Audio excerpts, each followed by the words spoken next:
और ये बड़ी शर्म की बात है कि पिछली बार इतना हंगामा हुआ, लाल किले पे पूरा नंगा नाच किया, दिल्ली में नंगा नाच किया, सड़क जाम करके रखा, लेकिन उनके खिलाफ कोई कार्रवाई नहीं हुई। सरकार को इन्हें इस बार एक बार आभास कराना चाहिए कि भाई जितना आंदोलन खेलना था विदेशी फंडिंग से खेल चुके, अब तोड़ दिए जाओगे। कहीं भी आंदोलनजीवी नजर आए वहीं अपने स्तर पर विरोध कीजिए, हिंसा मत कीजिए परंतु विरोध कीजिए। खदेड़िए लाठी लेकर कि बीजेपी को हमेशा फ्रंट फुट पर खेलना पड़ेगा। जैसे चौधरी चरण सिंह और कर्पूरी ठाकुर से पहले क्या वीर सावरकर को भारत रत्न नहीं मिलना चाहिए था? जैसे कार सेवकों पर गोली चलाने वाले मुलायम सिंह यादव को 2023 में पद्म विभूषण दिया गया, इसका कोई औचित्य नहीं था।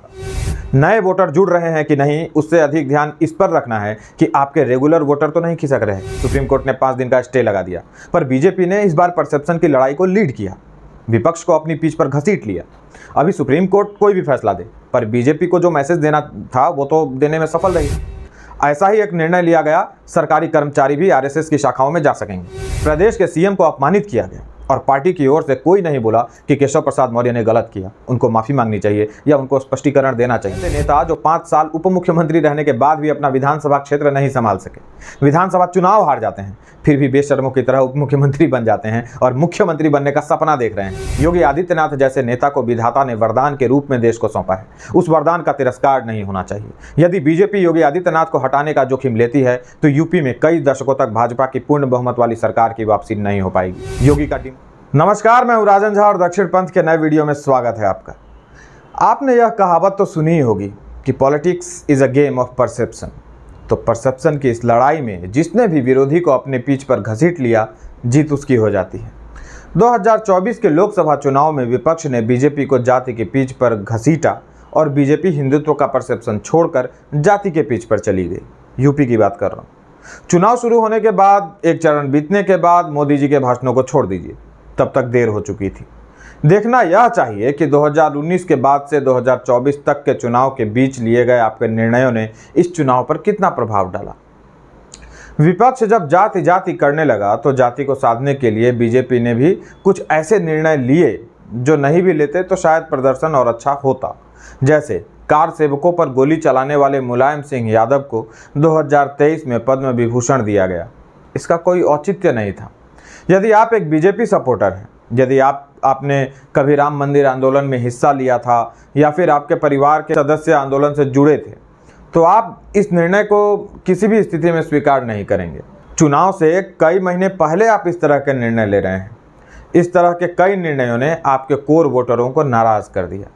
मैं यह नहीं कह रहा कि सभी रुष्ट हो गए, लेकिन कुछ तो रुष्ट हुए ही।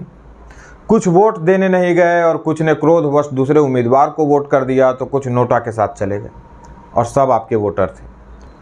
मुलायम सिंह यादव को जहां पद्म विभूषण दिया गया, वहीं चौधरी चरण सिंह और कर्पूरी ठाकुर जैसे घोर जातिवादी नेताओं को भारत रत्न दिया गया। इस निर्णय को मैं गलत नहीं कह रहा, पर मैं टाइमिंग पर सवाल जरूर उठा रहा हूँ।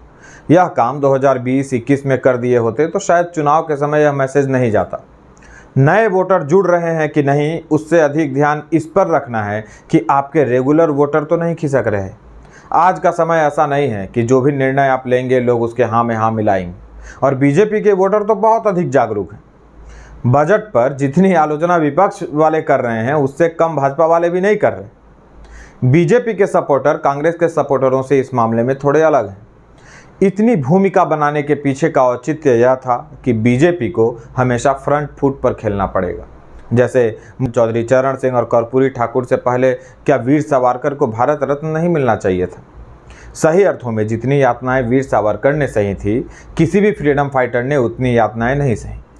अब कम से कम भाजपा के लोग इस पर विचार कर सकते हैं। कांग्रेस ने कभी भी कांग्रेस की विरोधी विचारधारा के लोगों को यह सम्मान नहीं दिया। विरोधी तो छोड़िए, सरदार वल्लभ भाई पटेल और डॉक्टर भीमराव अंबेडकर जैसी विभूतियों को भी भारत रत्न से सम्मानित करने की आवश्यकता नहीं समझी गई। नहीं कोई मिला तो जवाहरलाल नेहरू और इंदिरा गांधी ने स्वयं को ही भारत रत्न दे दिया। ऐसा भी नहीं करना है, लेकिन समय आ गया है कि भाजपा अपने वैचारिक परिवार के लोगों के बारे में सोचे। उनका उत्थान देखकर लोग बड़ी संख्या में इस विचारधारा से अवश्य जुड़ेंगे। बीजेपी को हमेशा परसेप्शन लीड करना होगा और विगत कुछ निर्णयों से यह देखा जा रहा है, चाहे वो यूपी गवर्नमेंट का निर्णय हो कि कांवर रूट पर सभी होटल वालों को, रेस्टोरेंट वालों को और ठेला वालों को अपना सही नाम लिखकर टांगना होगा। फिर उत्तराखंड सरकार ने भी इस नियम को लागू कर दिया। फिर मामला सुप्रीम कोर्ट तक चला गया। ठीक है, सुप्रीम कोर्ट ने 5 दिन का स्टे लगा दिया, पर बीजेपी ने इस बार परसेप्शन की लड़ाई को लीड किया, विपक्ष को अपनी पीठ पर घसीट लिया। अभी सुप्रीम कोर्ट कोई भी फैसला दे, पर बीजेपी को जो मैसेज देना था वो तो देने में सफल रही। ऐसा ही एक निर्णय लिया गया, सरकारी कर्मचारी भी आरएसएस की शाखाओं में जा सकेंगे। कांग्रेस वालों ने 58 साल पहले वर्ष 1966 में यह प्रतिबंध लगा दिया था कि सरकारी कर्मचारी आरएसएस की गतिविधियों में हिस्सा नहीं ले सकेंगे। अब विपक्ष के लोग इस फैसले का विरोध तो करेंगे ही। जयराम रमेश वगैरह ने तो एक्स पर पोस्ट भी किया है। हो सकता है कि कुछ लोग सुप्रीम कोर्ट पहुंच जाएं, पर बीजेपी को जो मैसेज देना था दे दिया। बहस का केंद्र स्थापित करने में सफलता मिल गई। अब एक विषय उत्तर प्रदेश में चल रहा है। योगी आदित्यनाथ को हटाने पर चर्चाएं गर्म। हालांकि ऐसा होगा नहीं, पर केशव प्रसाद मौर्य के विषय में कहा जा रहा है कि वो लखनऊ और दिल्ली नापे हुए हैं। अब आपको एक कहानी सुनाते हैं। 2017 विधानसभा चुनाव के बाद जब बीजेपी राज्य में प्रचंड बहुमत के साथ वापसी करती है या चुनाव जीतती है, तो सबसे बड़ा सवाल यह था कि प्रदेश का मुख्यमंत्री कौन होगा। टीवी चैनलों पर अलग अलग नाम दौड़ते रहे और अचानक योगी आदित्यनाथ के नाम की घोषणा कर दी गई। योगी के शपथ ग्रहण समारोह के बाद ही केशव प्रसाद मौर्य ने मुख्यमंत्री कक्ष के बाहर अपनी नेम प्लेट लगा दी। उन्होंने शपथ मंत्री पद की ली थी, उप मुख्यमंत्री बने थे और नेम प्लेट मुख्यमंत्री कक्ष के बाहर लगा दिया। यह कोई छोटी मोटी भूल नहीं थी, परंतु भाजपा जैसी अनुशासित पार्टी में उनके खिलाफ कोई कार्रवाई नहीं हुई, ना ही कोई एक्सप्लेनेशन मांगा गया, ना कोई नोटिस जारी किया गया। प्रदेश के सीएम को अपमानित किया गया और पार्टी की ओर से कोई नहीं बोला कि केशव प्रसाद मौर्य ने गलत किया, उनको माफ़ी मांगनी चाहिए या उनको स्पष्टीकरण देना चाहिए। इसका उल्लेख वरिष्ठ पत्रकार प्रदीप सिंह ने अपने एक लेख में किया है। यह तो डे 1 से चल रहा है। योगी को हटाने के लिए पहले दिन से ही मंसूबा पाले बैठे हैं लोग। यह तो योगी जी की प्रतिभा है कि अपनों में छिपे विरोधियों और विपक्ष के लोगों को हावी होने का अवसर नहीं दे रहे हैं। सोचिए, ऐसे नेता जो 5 साल उप मुख्यमंत्री रहने के बाद भी अपना विधानसभा क्षेत्र नहीं संभाल सके, विधानसभा चुनाव हार जाते हैं, फिर भी बेशर्मों की तरह उप मुख्यमंत्री बन जाते हैं और मुख्यमंत्री बनने का सपना देख रहे हैं, ज्ञान दे रहे हैं संगठन सरकार से बड़ा है। अच्छा, तो संगठन के लिए काम कीजिए ना। फिर ऐसे भी चुनाव तो आप हार ही चुके हैं। आप छोड़िए मुख्यमंत्री उप मुख्यमंत्री का पद, एक सामान्य कार्यकर्ता की तरह कार्य कीजिए ना। फिर क्यों लखनऊ से दिल्ली, दिल्ली से लखनऊ कर रहे हैं? कुल मिलाकर बीजेपी को मुझ जैसे अदना से पत्रकार की नसीहत यही है कि ऐसे नेताओं के दबाव में नहीं आना चाहिए। यदि वे पार्टी छोड़ने की धमकी देते हैं, देने दीजिए, जाते हैं जाने दीजिए। ऐसे नेता आपको हानि ही पहुंचाएंगे। योगी आदित्यनाथ जैसे नेता को विधाता ने वरदान के रूप में देश को सौंपा है, उस वरदान का तिरस्कार नहीं होना चाहिए। यदि बीजेपी योगी आदित्यनाथ को हटाने का जोखिम लेती है तो यूपी में कई दशकों तक भाजपा की पूर्ण बहुमत वाली सरकार की वापसी नहीं हो पाएगी। योगी का डिमोशन नहीं, प्रमोशन होना चाहिए। उनको हटाए जाने की एक ही शर्त है, यदि वे देश के प्रधानमंत्री बनते हैं तभी उनको यूपी के सीएम पद से हटना चाहिए। अधिकतर लोग उन्हें भविष्य का प्रधानमंत्री मानते हैं। मतदाता कह रहा है कि योगी जी को हाथ मत लगाना। यह भाजपा के लिए संदेश है। यह नहीं कहा जा सकता कि योगी ने एक भी काम गलत नहीं किया। हो सकता है कुछ निर्णय गलत रहे हों, परंतु मेरी नज़र में वे उत्तर प्रदेश के अब तक के सबसे अच्छे और सफल मुख्यमंत्री हैं। उत्तर प्रदेश में लोकसभा चुनाव में अधिकतर सीटों पर हार केंद्र की भूल थी, योगी की नहीं। बीजेपी को चाहिए कि योगी को और अधिक मजबूत करें, चाहे उसके लिए 2-4 छुट भैये नेताओं की आहुति क्यों न देनी पड़ जाए। न ही बाहरी दबाव में निर्णय लें, न ही अंदरूनी। सत्ता लोभी व्यक्तियों को कोरोना ग्रसित समझकर उचित सामाजिक दूरी का पालन करें। आंदोलनजीवी किसानों के मोर्चे पर भी भाजपा का बैकफुट पर जाना सराहनीय कदम नहीं था। क्षेत्र विशेष के कुछ फर्जी किसानों ने किसानों के नाम पर देश की राजधानी दिल्ली को महीनों तक बंधक बनाए रखा। दबाव में आकर सरकार ने कृषि कानून वापस ले लिए। इस फर्जी आंदोलन में कौन सा कुकर्म था जो नहीं हुआ?